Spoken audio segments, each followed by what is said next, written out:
Hi. Now this video is about that well-known organisation called Just Stop Oil, the environmental organisation who really aren't thinking about what they are doing. The organisation that seems to want to hold sit-in protests to stop traffic and everything, and end up causing even more disruption and more pollution than what would normally be there. Anyway, let's get back into them. Right now, basically, Just Stop Oil want oil to be stopped completely, but to tell you the truth, they're not really thinking that through. Because let me tell you what would happen if oil was completely stopped. Well, first of all, anyone driving a car that's not electric, like petrol, diesel, hybrid, whatever, wouldn't be able to use it. It would just be sitting there.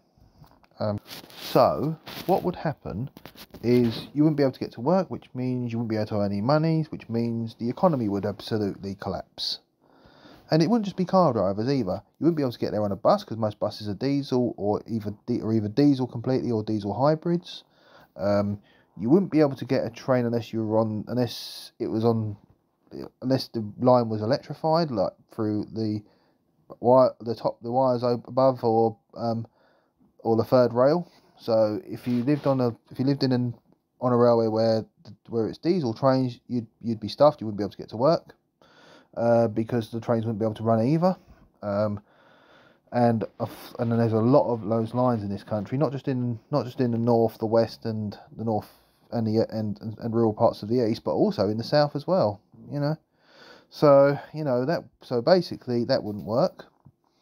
And another thing that wouldn't work would be the fact that electric things wouldn't even be able to run anyway, because most of the power in this country comes from nuclear. I mean, some of it comes from wave power, but obviously only a small percentage, because obviously it doesn't, because the wind turbines don't really generate enough power at the moment.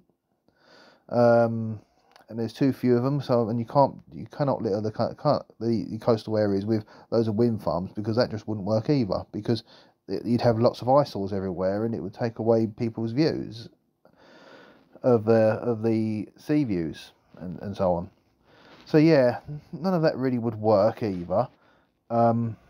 Also, another thing that wouldn't work is that if you're going to go the whole hog on environmental, you wouldn't be able to use airplanes, you wouldn't be able to use ferries either. You'd have to sit in the country and walk around, or cycle around.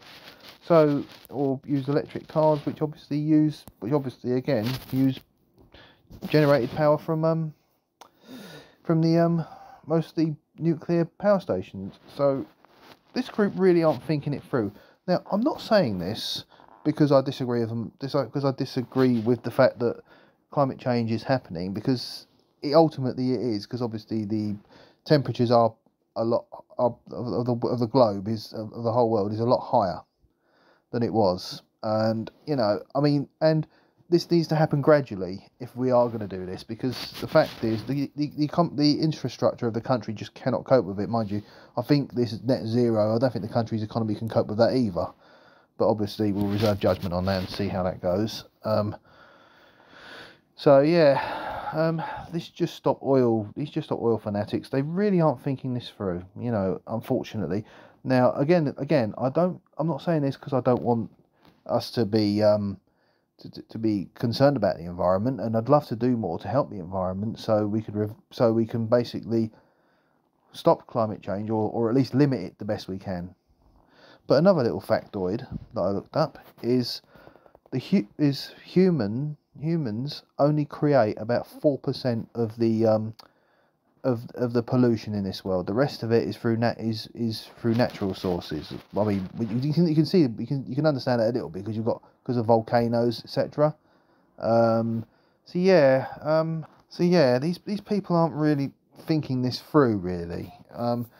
Obviously, having sit-in protests on motorways and in London city centres is really not helping at all. In fact, if anything, it creates more pollution. So really, these people really do need to think about it. I mean, if you want to do something proactive, then they should start investing their money in charitable organisations that promote more trees to be planted, like in the rainforest, for example, where at least instead of having these meaningless protests which aren't going to solve anything, and in fact they're actually going to get people, are going to turn people against them, they should really invest their money and their time into campaigning to have more trees and shrubs and plants planted to sort of to can't help combat it. But unfortunately, these people are not really thinking of that, which is crazy, really, to be honest.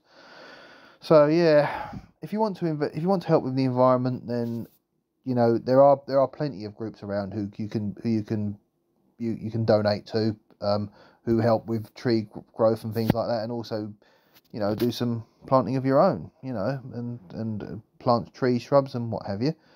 If as long as you've got the ground and the land and the permission to do so, there are plenty of ways around it and plenty of ways to help the environment. These groups really are just wasting everyone's time and not only everyone else's time but also their own, and getting themselves unnecessarily arrested through their disorderly behaviour. So unfortunately, they really do deserve everything they get, which is a shame, really, because people like that could use their